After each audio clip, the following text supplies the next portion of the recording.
Hello friends, welcome to my channel.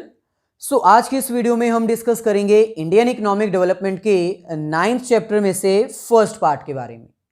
इससे पहले जितनी भी वीडियोस अपलोड की गई हैं उन सभी वीडियोस का लिंक डिस्क्रिप्शन में गिवन है, आप जाकर देख सकते हैं। 9th चैप्टर के फर्स्ट पार्ट में हम डिस्कस करेंगे अपने first topic, that is challenges of rural development. यानी इंडियन गवर्नमेंट को रूरल एरियाज डेवलप करने के लिए कौन से चैलेंजेस फेस करने पड़ते थे। वो कौन से चैलेंजेस हैं, इनको अंडरस्टैंड करने से पहले हमें यह पता होना चाहिए कि रूरल डेवलपमेंट होता क्या है और रूरल एरियाज को डेवलप करने के बारे में क्यों डिसाइड किया गया। बेसिकली रूरल डेवलपमेंट का मतलब होता है रूरल एरियाज को डेवलप करना, और रूरल एरियाज को डेवलप करना इसलिए जरूरी था क्योंकि इंडिया की मैक्सिमम पॉपुलेशन रूरल एरियाज में एग्जिस्ट करती है, और क्योंकि मैक्सिमम पॉपुलेशन रूरल एरियाज में एग्जिस्ट करती है, इट मींस जो जीडीपी की तरफ मैक्सिमम कंट्रीब्यूशन है वो कहां से आती है, रूरल एरियाज से। क्योंकि मैक्सिमम पॉपुलेशन रूरल एरियाज में एग्जिस्ट करती है और जीडीपी की तरफ उनका कंट्रीब्यूशन भी मैक्सिमम है, इसीलिए रूरल एरियाज को डेवलप करने के बारे में डिसाइड किया गया। यहां पर हमें कह रहे हैं development of Indian rural sector is very important. Rural sector को डेवलप करना इंडिया के लिए बहुत ही जरूरी था, as maximum population resides in rural areas. क्योंकि इंडिया की मैक्सिमम पॉपुलेशन जो है वो रूरल एरियाज में रहती है, but there are so many challenges which Indian government is facing. लेकिन इंडिया में रूरल एरियाज को डेवलप करने के लिए इंडियन गवर्नमेंट को बहुत सारे चैलेंजेस फेस करने पड़ते थे। वो चैलेंजेस आज हम डिस्कस करेंगे। स्टार्ट करने से पहले आपसे रिक्वेस्ट है कि अगर आप फर्स्ट टाइम हमारे चैनल पर आए हो तो इसको सब्सक्राइब कर लीजिए, साथ में जो बेल आइकन अपीयर होगी उसको क्लिक करके ऑल नोटिफिकेशंस के ऊपर क्लिक कर दीजिए, ताकि फ्यूचर में जब भी हम वीडियो अपलोड करें या लाइव सेशंस कंडक्ट करें तो उसके बारे में नोटिस आपको मिल जाए। इसके साथ ही अगर आपने हमारे ऐप को डाउनलोड नहीं किया है तो आप अपने ऐप को डाउनलोड कर सकते हो, प्ले स्टोर पर अवेलेबल है जोली कोचिंग, लिंक डिस्क्रिप्शन में गिवन है। चलिए, चैलेंजेस डिस्कस करने से पहले हमें यह पता होना चाहिए कि रूरल डेवलपमेंट का मतलब होता क्या है। बेसिकली रूरल का मतलब होता है रूरल एरियाज, विलेज एरियाज और बैकवर्ड एरियाज। डेवलपमेंट का मतलब होता है ग्रोथ करना किसी चीज की, एक्सपैंड करना उनको।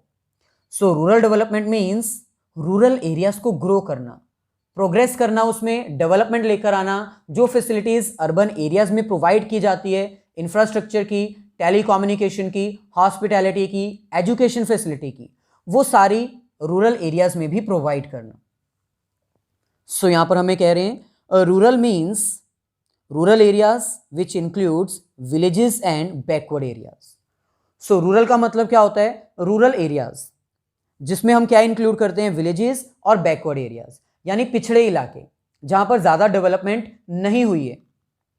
और डेवलपमेंट का मतलब क्या होता है, डेवलपमेंट मीन्स ग्रोथ और progress. Rural development means growth of rural areas with the help of some action plans.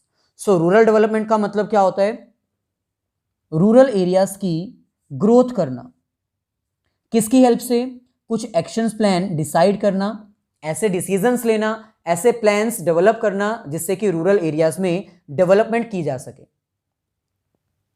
Development करने के लिए हमें यह पता होना चाहिए कि वो कौन से चैलेंजेस हैं जो इंडिया में फेस किए गए हैं by Indian government rural areas को डेवलप करने के लिए। बेसिकली रूरल एरियाज को डेवलप करने के लिए यहां पर 2 मेजर चैलेंजेस इंडियन गवर्नमेंट के द्वारा फेस किए गए हैं। फर्स्ट हमारे पास है लिंजरिंग चैलेंजेस और सेकंड हमारे पास है एमर्जिंग चैलेंजेस। ये 2 चैलेंजेस हैं जिसमें से आज हम फर्स्ट कवर करेंगे, that is lingering challenges. Basically lingering challenges means ऐसे चैलेंजेस जो कि बहुत पुराने चैलेंजेस हैं, पीढ़ी दर पीढ़ी ये चैलेंजेस चलते आए हैं, इनको अब तक स्टॉप नहीं किया जा सका, अभी भी इंडिया में ये चैलेंजेस फेस किए जा रहे हैं। Long term challenges, long lasting challenges, यानी ये काफी डिकेड से इंडिया में हैं और अभी भी एग्जिस्ट करते हैं। और एमर्जिंग चैलेंजेस मींस ऐसे चैलेंजेस जो पहले एग्जिस्ट नहीं करते थे लेकिन ड्यू टू चेंजेस अब ये एग्जिस्ट करते हैं, एमर्जिंग चैलेंजेस। सो लिंजरिंग चैलेंजेस में हमारे पास 2 सेपरेट चैलेंजेस आते हैं।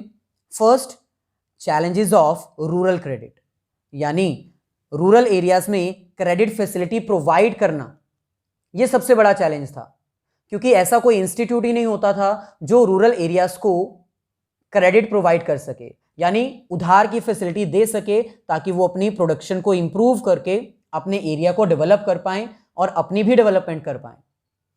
सेकंड चैलेंज क्या था? चैलेंजेस ऑफ रूरल मार्केट, यानी अगर प्रोडक्शन हो भी जाती थी तो फार्मिंग करने के बाद, प्रोडक्शन करने के बाद उनको मार्केट तक कैसे पहुंचाया जाए, उनकी मार्केटिंग कैसे की जाए, ये भी सबसे बड़ा चैलेंज था, क्योंकि रूरल एरिया की मैक्सिमम पॉपुलेशन जो है वो फार्मिंग के ऊपर ही डिपेंड थी, यानी एग्रीकल्चर से ही अपनी डेवलपमेंट कर सकती थी। सो ऐसे ही लिंजरिंग चैलेंजेस के बाद नेक्स्ट हमारे पास आता है इमर्जिंग चैलेंजेस, ऐसे चैलेंजेस जो राइट नाउ इकोनॉमी में प्रिवेल कर रहे हैं due to changes. First, exploring options of sustainable livelihood other than farming. So rural areas के लिए कुछ ऐसे ऑप्शंस एक्सप्लोर करना, फाइंड आउट करना जो कि फार्मिंग के अलावा उनको अर्निंग्स प्रोवाइड कर सकते हैं। Second challenges of organic farming, ऐसे फार्मिंग करना जो कि ऑर्गेनिक कहलाए, क्योंकि right now due to changes organic farming जो है वो काफ़ी ज़्यादा फेम पकड़ चुकी है, यानी इसकी रिक्वायरमेंट है लेकिन ये काफ़ी ज़्यादा एक्सपेंसिव होती है। सो लिंजरिंग और इमर्जिंग चैलेंजेस में से आज हम डिस्कस करेंगे अपने फर्स्ट चैलेंजेस के बारे में, that is lingering challenges of rural development.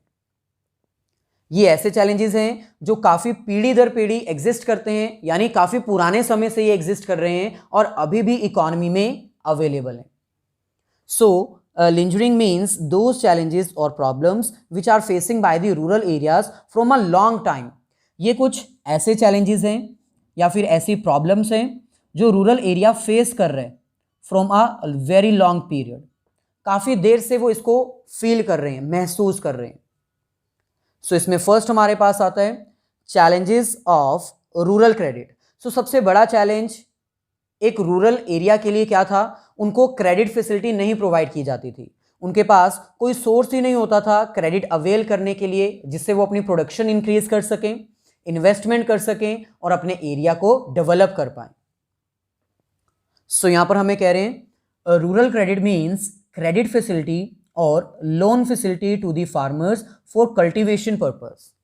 So rural credit का मतलब क्या है? क्रेडिट फैसिलिटी प्रोवाइड करना या फिर लोन फैसिलिटी प्रोवाइड करना जिसके थ्रू फार्मर्स अपनी कल्टीवेशन कर पाएं, प्रोडक्शन कर पाएं, खेती कर पाएं। Rural credit is lifeline of the farmers. Rural areas के लिए, फार्मर्स के लिए जो क्रेडिट है वो एक तरह से लाइफलाइन है, क्योंकि उसके बिना वो अपनी प्रोडक्शन नहीं कर पाते थे। उनके लिए लाइफलाइन क्यों है?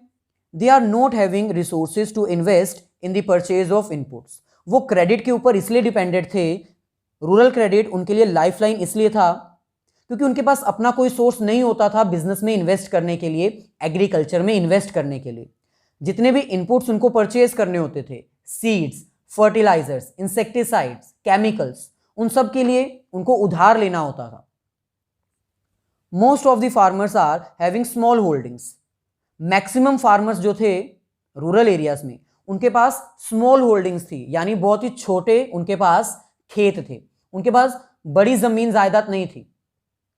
एंगेज्ड इन सबसिस्टेंस फार्मिंग, और जितने भी ये स्मॉल होल्डिंग वाले फार्मर्स थे वो सबसिस्टेंस फार्मिंग में लगे हुए थे, यानी वो सिर्फ अपने लिए खेती करते थे। Subsistence farming means agriculture for their family needs. वो सिर्फ अपनी फैमिली नीड्स को सेटिस्फाई करने के लिए खेती कर पाते थे, वो उसको सेल नहीं कर पाते थे, यानी प्रॉफिट नहीं अर्न करते थे। Not able to generate surplus to reinvest in the farming. अब क्योंकि वो फैमिली बिजनेस के लिए करते थे, अपनी फैमिली की ज़रूरतें पूरी करने के लिए खेती करते थे, इसीलिए उनके पास इतना सरप्लस नहीं बचता था कि वो दोबारा से इन्वेस्ट करें और प्रॉफिट अर्न करके लेके जाएं। There is a gap between sowing and harvesting of crops. उनको फाइनेंस इसलिए भी चाहिए था, उनको क्रेडिट इसलिए भी चाहिए था क्योंकि सोइंग और हार्वेस्टिंग करने में काफ़ी ज़्यादा टाइम गैप होता था, यानी बीज बोने में और फसल काटने में काफ़ी टाइम होता था। इन द टाइम पीरियड उनको अपनी नीड्स को सेटिस्फाई करने के लिए क्रेडिट के ऊपर डिपेंडेंट रहना पड़ता था। सो इट मीन्स जो क्रेडिट फैसिलिटी है, जो कि एक बहुत बड़ा चैलेंज है रूरल एरियाज के लिए, वो एक तरह से लाइफ लाइन था रूरल एरियाज के लिए, क्योंकि उसके बिना ना ही वो अपनी एग्रीकल्चर कर सकते थे, ना ही इनपुट परचेज कर सकते थे, और ना ही कुछ री इन्वेस्ट कर सकते थे। सो ऐसे नेक्स्ट हमारे पास आता है टाइप्स ऑफ क्रेडिट फैसिलिटी। अब फार्मर्स को अपनी प्रोडक्शन करने के लिए, फार्मिंग करने के लिए क्रेडिट फैसिलिटी तो चाहिए थी, लेकिन क्रेडिट फैसिलिटीज को हम 3 डिफरेंट टाइप्स में डिवाइड कर सकते हैं। सो फर्स्ट हमारे पास आता है according to time period. Time period के अकॉर्डिंग हम क्रेडिट फैसिलिटी को 3 पार्ट्स में डिवाइड कर सकते हैं: short term credit facility, medium term credit facility और last long term credit facility. So first हमारे पास आता है शॉर्ट टर्म क्रेडिट। ये ऐसी क्रेडिट फैसिलिटी होती थी जिसका टाइम पीरियड 6 to 12 मंथ्स के लिए होता था। अगर किसी फार्मर को स्मॉल पीरियड के लिए यानी 6 to 12 मंथ्स के लिए अगर उधार चाहिए, क्रेडिट चाहिए, तो वो स्मॉल टर्म क्रेडिट फैसिलिटी को अवेल कर सकता था, जिसमें कि उसको अपने इनपुट्स परचेज करने के लिए एक्वायर करते हैं। सो यहां पर हमें कह रहे हैं it is a credit facility for short term availed by small farmers. So short term credit facility एक ऐसी क्रेडिट फैसिलिटी है जो कि शॉर्ट टर्म के लिए होती है, जिसको कि स्मॉल फार्मर्स अवेल करते हैं, यानी जो छोटे किसान होते हैं जिनकी रिक्वायरमेंट कम होती है, उनको शॉर्ट टर्म फाइनेंस की ही जरूरत पड़ती है। Generally it ranges from 6 to 12 months. इसका टाइम पीरियड 6 to 12 मंथ्स का होता है। This credit facility is raised for fulfilling small needs of the farmers. अब क्योंकि ये स्मॉल टर्म क्रेडिट फैसिलिटी है, यानी इसमें अमाउंट भी कम होगी और टाइम पीरियड भी कम होगा, इसीलिए इस तरह का फाइनेंस किस लिए अरेंज किया जाता है? स्मॉल नीड्स को फुलफिल करने के लिए, जैसे purchase of seeds, fertilisers, pesticides and insecticides. Next हमारे पास आता है मीडियम टर्म क्रेडिट। ये एक ऐसी क्रेडिट फैसिलिटी है जो कि मीडियम रेंज के लिए अरेंज किया जाता है, यानी 12 से 5 ईयर्स के लिए। और ये इसलिए अरेंज किया जाता है ताकि कुछ मीडियम टर्म्स की नीड्स को सेटिस्फाई किया जा सके, जैसे कि मशीनरी परचेज करना, digging the wells and construction of fences. So यहां पर हमें कह रहे हैं it is a credit facility for medium term range from 12 months to 5 years. सो ये एक ऐसी क्रेडिट फैसिलिटी है जिसमें फाइनेंस यानी उधार अरेंज किया जाता है कितने टाइम पीरियड के लिए? 12 मंथ से लेके 5 ईयर्स तक, और इसमें अमाउंट भी मीडियम होती है। Under this credit is required by farmers for purchase of machinery. Medium term credit किनको चाहिए? उन फार्मर्स को जो स्मॉल फार्मर्स से थोड़ा हाई हैं, यानी जिनकी रिक्वायरमेंट थोड़ी ज़्यादा है। और इनको किस चीज़ के लिए क्रेडिट चाहिए? फॉर परचेजिंग ऑफ मशीनरी, यानी मशीन परचेज करने के लिए, कंस्ट्रक्शन ऑफ फेंस, यानी अपने खेत के आसपास फेंसिंग लगाने के लिए, और लास्ट में डिगिंग द वेल, कुआं खोदने के लिए, एक इरिगेशन का सोर्स फाइंड आउट करने के लिए। सो ऐसे ही नेक्स्ट हमारे पास आता है long term credit. Long term credit एक ऐसी क्रेडिट फैसिलिटी है जो कि लॉन्ग पीरियड के लिए अरेंज की जाती है for purchasing of fixed assets, यानी लैंड परचेज करना है, मशीनरी परचेज करनी है, एग्जिस्टिंग लैंड में कोई इंप्रूवमेंट करनी है, टेक्नोलॉजिकल अपग्रेडेशन करना है किसी फार्मर ने, in that case long term credit avail किया जाता है। और इसको कौन अवेल करता है? जो बड़े फार्मर्स होते हैं, जिनके पास बहुत बड़े बड़े लैंड्स होते हैं, ज़मीन जायदाद होती है। So it is a credit facility for long term which ranges from 5 to 20 years. So long term credit facility एक ऐसी क्रेडिट फैसिलिटी है जिसमें फाइनेंस अरेंज किया जाता है लॉन्ग पीरियड के लिए, नॉर्मली 5 ईयर्स से 20 ईयर्स तक। Under this credit is required by farmers for purchase of additional land. इसमें बेसिकली लॉन्ग टर्म फाइनेंस इसलिए रेज किया जाता है अगर किसी फार्मर ने एडिशनल लैंड परचेज करनी है या फिर एग्जिस्टिंग लैंड में कोई इंप्रूवमेंट करनी है। सो ये था हमारा सोर्स ऑफ क्रेडिट, यानी types of credit. Long term, short term and medium term. According to productivity हमारे पास दो तरह के क्रेडिट फैसिलिटी हो सकती है। फर्स्ट हमारे पास है प्रोडक्टिव और सेकंड हमारे पास है अनप्रोडक्टिव। सो ऐसी लोन फैसिलिटी जो प्रोडक्टिव पर्पस के लिए रेज की जाती है, प्रोडक्शन करने के लिए, उसको हम क्या बोलते हैं? Productive credit facility. So credit availed by the farmer for the production purpose और प्रोडक्टिव एक्टिविटी। सो ऐसा क्रेडिट जो कि प्रोड्यूसर अवेल करते हैं, फार्मर्स अवेल करते हैं प्रोडक्शन करने के लिए, अपने एग्रीकल्चर प्रोडक्ट्स को प्रोड्यूस करने के लिए। सेकेंड हमारे पास है अनप्रोडक्टिव, यानी ऐसी क्रेडिट फैसिलिटी जो कि पर्सनल नीड्स को सेटिस्फाई करने के लिए रेज की गई है, जैसे for marriage purpose, for purchasing of house, for purchasing of car, लेकिन प्रोडक्शन के लिए रेज नहीं किए गए हैं। So credit availed by the farmers to fulfil personal needs, that is availed for personal purpose, consumption purpose. So ये एक ऐसी क्रेडिट फैसिलिटी है जिसमें फार्मर क्रेडिट अवेल करता है पर्सनल नीड्स को सेटिस्फाई करने के लिए। सो ऐसे ही नेक्स्ट हमारे पास आता है सोर्स ऑफ रूरल क्रेडिट, यानी अगर फार्मर्स को क्रेडिट अवेल करना है अपनी नीड्स को सेटिस्फाई करने के लिए, प्रोडक्शन पर्पस के लिए, तो उनके पास कौन से सोर्सेज अवेलेबल हैं, कहाँ से वो फाइनेंस अरेंज कर सकते हैं।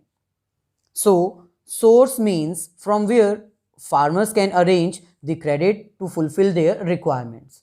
सो सोर्स मीन्स वो कौन से एरिया से फाइनेंस अरेंज कर सकते हैं अपनी नीड्स को सेटिस्फाई करने के लिए। So there are two major sources of rural credit. First हमारे पास है इंस्टीट्यूशनल क्रेडिट, जिसको हम मॉडर्न सोर्स ऑफ क्रेडिट भी बोलते हैं, और सेकंड हमारे पास है नॉन इंस्टीट्यूशनल क्रेडिट, जिसको हम ट्रेडिशनल सोर्स ऑफ क्रेडिट भी कहते हैं। सो इन दोनों को डिटेल में डिस्कस करते हैं। फर्स्ट हमारे पास आता है traditional source of credit. Traditional source of credit means ऐसा सोर्स जो कि ट्रेडिशनली फॉलो किया जाता है, मतलब काफ़ी पुराने ज़माने से जब हमारे पूर्वज होते थे वो भी इसी सोर्स को यूज़ करते थे। ये ऐसे सोर्सेज हैं, और इनको हम नॉन इंस्टीट्यूशनल सोर्सेज इसलिए बोलते हैं क्योंकि एट दैट टाइम कोई इंस्टीट्यूट नहीं होता था जो कि फाइनेंस प्रोवाइड करे। सो क्योंकि एट दैट टाइम कोई इंस्टीट्यूट नहीं होता था, फाइनेंस कहाँ से रेज किया जाता था? लैंडलॉर्ड से, शाहूकार पर्सन से, विलेज लैंडर से। सो इसलिए हम इसको क्या बोलते हैं? Non institutional sources. सो यहां पर हमें कह रहे हैं non institutional source of credit means arranging credit from those persons who are not the institutes but private lenders. Non institutional source मतलब ऐसे सोर्सेज से क्रेडिट अवेल करना, उधार लेना, जो कि कोई इंस्टीट्यूट नहीं है बल्कि वो एक प्राइवेट लेंडर्स हैं जो कि मनी प्रोवाइड करते हैं और high rate of interest charge करते हैं। Non institutional sources are the traditional source of credit. अब क्योंकि पहले कोई इंस्टीट्यूट नहीं होते थे जो कि उधार देते थे, सो इसीलिए इनको हम ट्रेडिशनल सोर्स ऑफ क्रेडिट भी बोलते हैं और नॉन इंस्टीट्यूशनल सोर्सेज भी कहते हैं। This method is used traditionally as no other source of credit is available for the rural areas. So ये जो मेथड है ना वो ट्रेडिशनली फॉलो किए जाते थे क्योंकि at that time rural areas में क्रेडिट प्रोवाइड करने के लिए और कोई सोर्स नहीं होता था। It includes landlords, village landers और मनी लैंडर्स। सो जो बड़े बड़े शाहूकार होते थे, जो अमीर लोग होते थे, जो लैंडलॉर्ड यानी मालिक होते थे, उनसे उधार पर लेकर फिर प्रोडक्शन की जाती थी। सो नॉन इंस्टीट्यूशनल सोर्सेज की अगर बात की जाए तो 1951 में 93% टोटल बोरोइंग्स का 93% फार्मर्स कहां से अरेंज करते थे? नॉन इंस्टीट्यूशनल सोर्सेज से, क्योंकि at that time on the eve of independence कोई इंस्टीट्यूशनल सोर्सेज होते नहीं थे, इसलिए 93% टोटल बोरोइंग्स का 93% कहां से अरेंज किया जाता था? ट्रेडिशनल सोर्स से, नॉन इंस्टीट्यूशनल सोर्सेज से। लेकिन 1981 तक धीरे धीरे ये कम होता गया क्योंकि इंस्टीट्यूट्स बनते गए और इंस्टीट्यूट से क्रेडिट फैसिलिटी मिलती गई। So institutional sources emerged as a principal source. So 1981 तक जो रेशियो है वो चेंज हो चुकी थी, इंस्टीट्यूशनल सोर्सेज से ज़्यादा क्रेडिट अवेल किया जाता था। सो ऐसे ही नेक्स्ट हमारे पास आता है मॉडर्न और emerging source of credit, that is institutional sources. So ये कुछ ऐसे सोर्सेज हैं जिनको हम इंस्टीट्यूशनल सोर्सेज बोलते हैं, मॉडर्न सोर्स ऑफ क्रेडिट बोलते हैं, क्योंकि पहले ट्रेडिशनली कोई इंस्टीट्यूट नहीं होता था जहां से फाइनेंस रेज किया जाए। धीरे धीरे ऐसे इंस्टीट्यूट्स बनाए गए जो कि कम रेट पर फाइनेंस प्रोवाइड करते थे। सो क्योंकि ये मॉडर्न सोर्स है, इमर्जिंग सोर्स है, इंस्टीट्यूट से पैसा अरेंज किया जाता है, सो इसीलिए हम इसको मॉडर्न सोर्स, इमर्जिंग सोर्स और इंस्टीट्यूशनल सोर्स ऑफ क्रेडिट बोल सकते हैं। सो यहां पर हमें कह रहे हैं institutional source of credit means arranging credit from some established institutes which can be public और private. So institutional source means ऐसे इंस्टीट्यूट से फाइनेंस अरेंज करना जो कि एस्टेब्लिश्ड इंस्टीट्यूट्स हैं, जो कि रजिस्टर्ड इंस्टीट्यूट्स हैं, वो पब्लिक भी हो सकते हैं, प्राइवेट भी हो सकते हैं। Institutional resources are the emerging source of credit. जो इंस्टीट्यूशनल रिसोर्सेज हैं वो right now emerging source of credit है, क्योंकि राइट नाउ ज़्यादा फाइनेंस अगर फार्मर्स रेज करते हैं तो वो इंस्टीट्यूशनल सोर्सेज से ही करते हैं। As now maximum farmers are raising credit from the institutional sources only. So इसमें हम किसको कवर कर सकते हैं? फर्स्ट, गवर्नमेंट सेक्टर यानी public sector institutes, government banks, cooperative societies, commercial banks and regional rural banks. अगर डाटा के बारे में डिस्कस किया जाए तो इंस्टीट्यूशनल क्रेडिट 1951 में 7% था, यानी टोटल बोरोविंग्स का सिर्फ 7% लोग इंस्टीट्यूशनल क्रेडिट लेते थे। इस्टेब्लिश्ड इंस्टीट्यूट से सिर्फ 7% क्रेडिट लिया जाता था, लेकिन प्रेजेंट में अब ये कितना हो चुका है? 66%, यानी 66% फार्मर्स इंस्टीट्यूशनल एरिया से फाइनेंस रेज करते हैं। नेक्स्ट अगर हम बात करें share of commercial and cooperative society, commercial bank कितना फाइनेंस प्रोवाइड करती है टोटल इंस्टीट्यूशनल का? 75%, यानी मैक्सिमम शेयर कमर्शियल बैंक से ही फाइनेंस रेज करते हैं। मैक्सिमम फार्मर्स कमर्शियल बैंक से ही उधार लेते हैं और 15% ऐसे फार्मर्स हैं जो कि कोऑपरेटिव सोसाइटी को चूज करते हैं फाइनेंस रेज करने के लिए। सो ये थी हमारी आज की वीडियो जिसमें हमने first topic that is challenges of rural development cover किया। सो अगर आपको वीडियो अच्छी लगी है तो प्लीज़ हमारी वीडियोस को लाइक कर दीजिए, चैनल को सब्सक्राइब कर दीजिए, हमारे ऐप जोली कोचिंग को डाउनलोड कर लीजिए।